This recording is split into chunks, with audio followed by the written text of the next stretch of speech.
Մենք անկախի խթանման քաղաքականությամբ հետ էլ է պետք է հաշվի առնել։ Մարդը երբ որ տեսնում է հիմա նաև մյուս որոշումներով, երբ որ տեսնի, որ ինքը անկախի առևտրի դեպքում ավելի մեծ առավելություններ է ստանալու, արդեն նաև գործատուներից ակնկալելու են, որ աշխատավարձը ամբողջական անկախի եղանակով փոխանցվի, իսկ այստեղ անկախի եղանակը արդեն ստվերայնությունը պայմանական կարող լինի միայն եւ առաջիկայում իմիջիալոց հույս ունեմ, որ մենք առաջիկայում ՊԵԿ-ը եւ կենտրոնական բանկը այն հարցը կլուծեն, որ անկախի առևտրի դեպքում ՀԴՄ-ների գեներացման ինչ են կարել դրա հետ կապված մի բան արել ենք։ Պատկերացրիք ինչի մասին է խոսքը, որ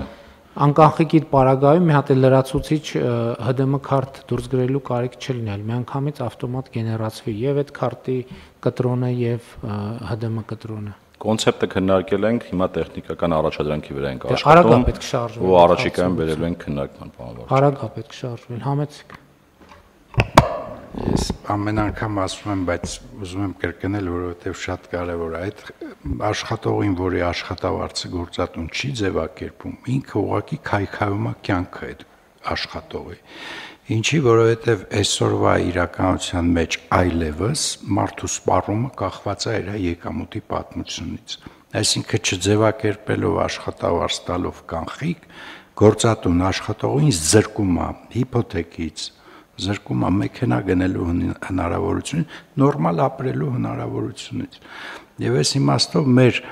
քաղաքացիները, ովքեր որ ձևակերպված չեն, բայց աշխատում են, պիտի իմանան, որ իրանք խապված են եւ այսօրվա չձևակերպված եկամուտը վաղը իրանք կյանքը սարքելու է շատ ավելի անորակ, քան իրանք կարող են ունենալ։ Ներառյալ կենսաթոշակային հիմնադրամներին վճարումներով, որովհետեւ կൂട്ടակային կենսաթոշակներում, այսինքն այդ հաշվարկված աշխատավարձից է, չէ՞, փոխանցումներ արվում եւ այնտեղ այդ են գումարներն են, որ թոշակի անցնելուց հետո մարդիկ արդեն կենսաթոշակի ձևով պետքա հետ ստանան։ Սրա մասին պետքա շատ խոսենք, որ մարդիկ իմանան, թե ինչի մասին է խոսքը, որովհետեւ էլի ստվերի, երբ որ խոսում ենք ստվերի, չգրանցված աշխատավարձի մասին, մարդկանց թվում է մենք իրանց հետևից ենք ընկել։ Մենք իրանց հետևից չենք ընկել, մենք իրանց շահերից ենք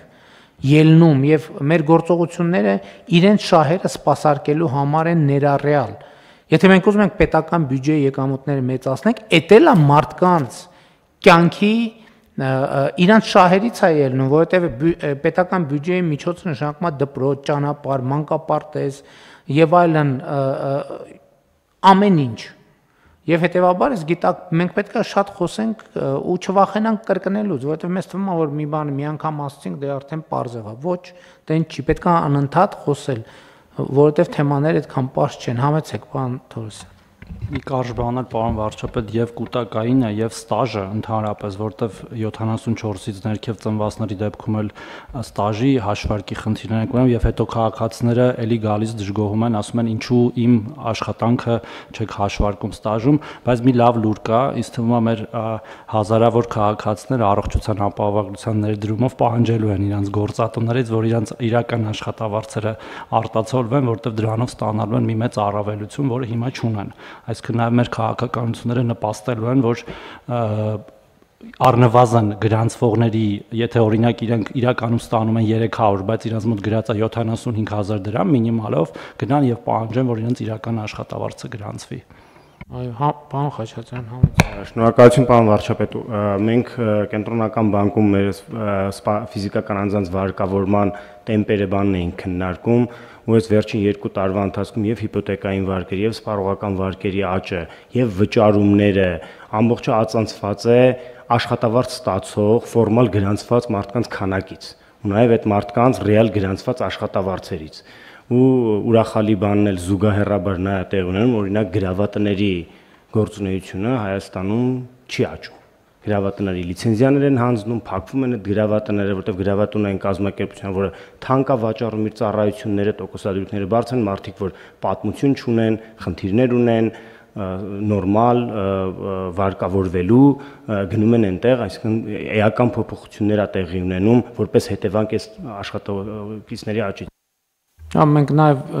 նախկինում կառավարության նիստում կարծեմ հրապարակել ենք, որ ըստ էության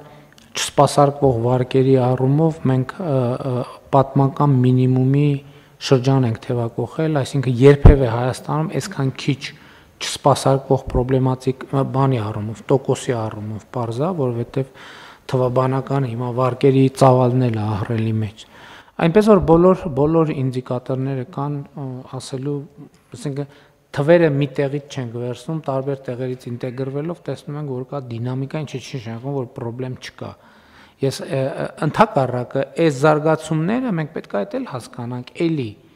Երբ որ մի խնդրեմի առաջ տեն շիվարած կանգնածես, այդ մի խնդրեմի առաջ շիվարած կանգնածես։ Երբ որ այդ խնդրեմը լուծեցիր, այդ խնդրեմի լուծումը իր հետ բերում է 10 նոր խնդրեմ։